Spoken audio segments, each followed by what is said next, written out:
प्रदेश से लेकर दिल्ली तक इस वक्त सियासी घमासान मचा हुआ है। एक तरफ बीजेपी के राष्ट्रीय अध्यक्ष नितिन नवीन ने अपनी नई टीम का ऐलान कर दिया है, तो दूसरी तरफ उत्तर प्रदेश के मुख्यमंत्री योगी आदित्यनाथ अचानक दिल्ली पहुंच गए हैं। सवाल सिर्फ इतना नहीं है कि योगी दिल्ली क्यों पहुंचे, बड़ा सवाल यह है कि 2027 के चुनाव से पहले बीजेपी के भीतर यूपी को लेकर रणनीति क्या बदल रही है। क्योंकि एक तरफ नितिन नवीन की नई टीम में उत्तर प्रदेश का दबदबा और प्रभाव साफ तौर पर दिखाई दे रहा है, लेकिन दूसरी तरफ मुख्यमंत्री योगी आदित्यनाथ के बेहद करीबी माने जाने वाले राधा मोहन दास अग्रवाल को राष्ट्रीय महासचिव की जिम्मेदारी से बाहर कर दिया गया है। उनकी जगह स्मृति ईरानी और हरीश द्विवेदी जैसे चेहरों को संगठन में अहम जिम्मेदारी दी गई है। यहीं से राजनीतिक गलियारों में सवाल उठने लगे कि क्या योगी के करीबियों को धीरे धीरे करके संगठन में साइडलाइन किया जा रहा है। हालांकि तस्वीर का दूसरा पहलू भी है। उत्तर प्रदेश बीजेपी की कमान अब पंकज चौधरी के हाथों में है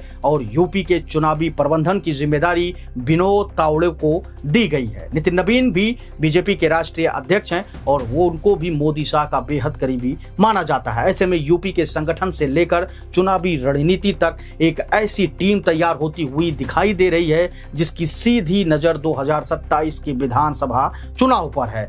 बीजेपी की राजनीति में एक बात बार बार कही जाती रही है, खासकर केशव प्रसाद मौर्य ने 2024 में कहा था कि संगठन सरकार से बड़ी होती है, और अब उत्तर प्रदेश में संगठन को जिस तरीके से मजबूत किया जा रहा है उससे यह बात राजनीतिक तौर पर चर्चा का विषय बन गई है। लेकिन सबसे महत्वपूर्ण बात यह है कि खुद नितिन नवीन जब लखनऊ पहुंचे थे बीते दिनों, तब उन्होंने साफ कहा था कि 2027 का विधानसभा चुनाव योगी आदित्यनाथ के चेहरे और उनके नेतृत्व में ही लड़ा जाएगा। यानी संगठन में बदलाव अपनी जगह है, लेकिन चुनावी चेहरा योगी आदित्यनाथ ही रहेंगे। कम से कम अभी तक बीजेपी की तरफ से यही स्पष्ट संदेश है, और शायद दिल्ली भी इस सियासी गणित को, यानी कि मोदी शाह इस सियासी गणित को अच्छी तरह समझते हैं। उत्तर प्रदेश में बीजेपी के लिए योगी आदित्यनाथ सिर्फ मुख्यमंत्री नहीं है, बल्कि 2027 की चुनावी रणनीति का सबसे बड़ा चेहरा है। खासकर ऐसे समय में जब सामान्य वर्ग यानी कि ब्राह्मण क्षत्रिय समाज के भीतर कुछ मुद्दों को लेकर नाराजगी की चर्चा चल रही है।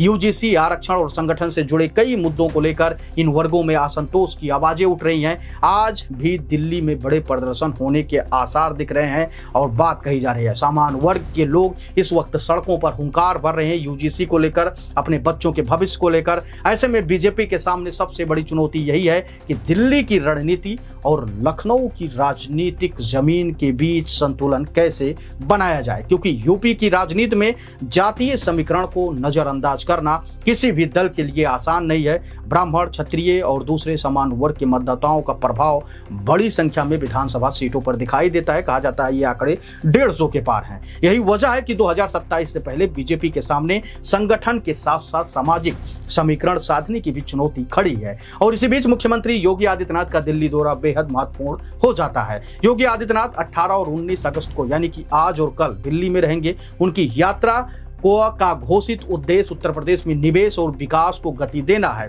दिल्ली में मुख्यमंत्री जापानी उद्योगपतियों और निवेशकों के साथ उच्च स्तरीय प्रतिनिधिमंडल से मुलाकात करेंगे, भेंट करेंगे और बातचीत करेंगे। मकसद साफ है, उत्तर प्रदेश में जापानी निवेश को बढ़ावा देना और प्रदेश को वैश्विक निवेश के बड़े केंद्र के रूप में स्थापित करना। लेकिन राजनीति में सिर्फ वही नहीं होता जो दिखाई देता है। दिल्ली में योगी की मौजूदगी के साथ ही राजनीतिक चर्चाओं का बाजार भी गर्म है। माना जा रहा है कि इस दौरान बीजेपी के शीर्ष नेतृत्व से योगी आदित्यनाथ, यानी कि मोदी, शाह और नितिन नवीन के साथ वो मुलाकात कर सकते हैं और 2027 के चुनाव को लेकर चर्चा भी कर सकते हैं।